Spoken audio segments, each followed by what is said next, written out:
Hello बच्चों, let's read the question and the question says that a part which parts of a eye cause a ray of light to converge on the retina. Second one, which part causes the greatest convergence? Third part, which part brings the image into the sharp focus on the retina? How does it do this? Okay, इस question में तीन part दिया हुआ है, एक हर part का हम लोग डिस्कस करते हैं। तो सबसे पहले इस क्वेश्चन का की कॉन्सेप्ट क्या हो जाएगा? क्वेश्चन का की कॉन्सेप्ट हो जाएगा फंक्शन ऑफ ह्यूमन आई। ठीक है, डिस्कस करते हैं इस क्वेश्चन को। तो एक एक करके सबसे पहले सबकी फंक्शनिंग देखते हैं। तो हमसे पहले ये पार्ट पूछ रहा है क्या कि किस पार्ट में जो लाइट है वो कन्वर्ज होकर के रेटिना पे जाता है। तो हमें पता है कि अगर ये इसको अगर ह्यूमन आई को अगर कंसिडर कर रहे हैं, ठीक है, तो यहाँ पे एक कॉन्वेक्स लेंस लगा हुआ रहता है। ठीक है, कॉन्वेक्स लेंस, यहाँ पे ये आइरिस हो गया, ये प्यूपिल हो गया, और इसके बाहर जो है वो कॉर्निया लगा हुआ रहता है। ठीक है, इसके पीछे यहाँ पे ये वाला जो पोर्शन है इसको क्या बोलते हैं? इसको बोलते हैं रेटिना। ठीक है, अब जब लाइट यहाँ से आता है, ठीक है, लाइट आता है तो दो चीज है, एक बाहर है कॉर्निया और एक अंदर है लेंस, दोनों पे रिफ्लेक्शन होता है। लेकिन हमसे क्या क्वेश्चन में पूछ रहा है कि कौन जो है जो रेटिना पे कन्वर्ज कर देता है। तो जब कॉन्वेक्स लेंस, कौन सा लेंस लगा रहता है अंदर? ईयर लगा रहता है कॉन्वेक्स लेंस। कॉन्वेक्स लेंस जो है वो किस नेचर का है होता है? वो होता है कन्वर्जिंग नेचर का, कन्वर्जिंग नेचर।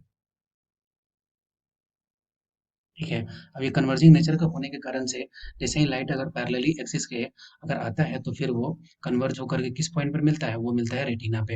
ए पॉइंट का, ए का आंसर क्या हो गया? ए का आंसर हो गया आई लेंस। आई लेंस, ठीक है, वो पॉइंट क्या है? वो है आई लेंस, जिससे कि कन्वर्ज होकर के इस पॉइंट पर मिलना है। सेकेंड पार्ट का डिस्कस करते हैं।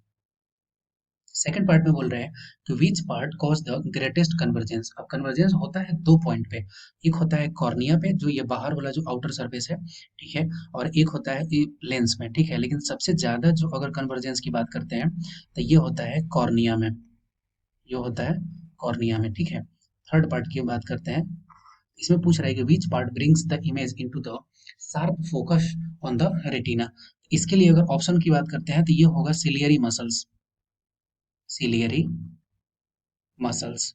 ठीक है, क्योंकि क्या है कि यहाँ पे ये लेंस है, ठीक है, जैसे मान लो कि ये एक लेंस हो गया कॉन्वेक्स लेंस, और यहाँ से अगर लाइट आ रही है, ठीक है, अब लाइट आ रही है तो ऑब्जेक्ट जैसे जैसे पास में आता है, ठीक है, इसकी जो साइज है वो क्या होता है? वो एक्सपेंड, कॉन्ट्रैक्ट और एक्सपेंड होता है according to the distance of the size from the lens. ठीक है, और ये एक्चुअली में परफॉर्म किसके थ्रू होता है? ये परफॉर्म होता है सिलियरी मसल्स के थ्रू, सिलियरी मसल्स।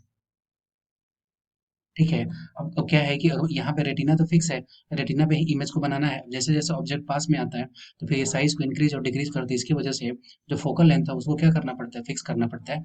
और यही जो फिनोमिनन होती है, इस फिनोमिनन को क्या बोलते हैं? Accommodation, एकोमो accommodation.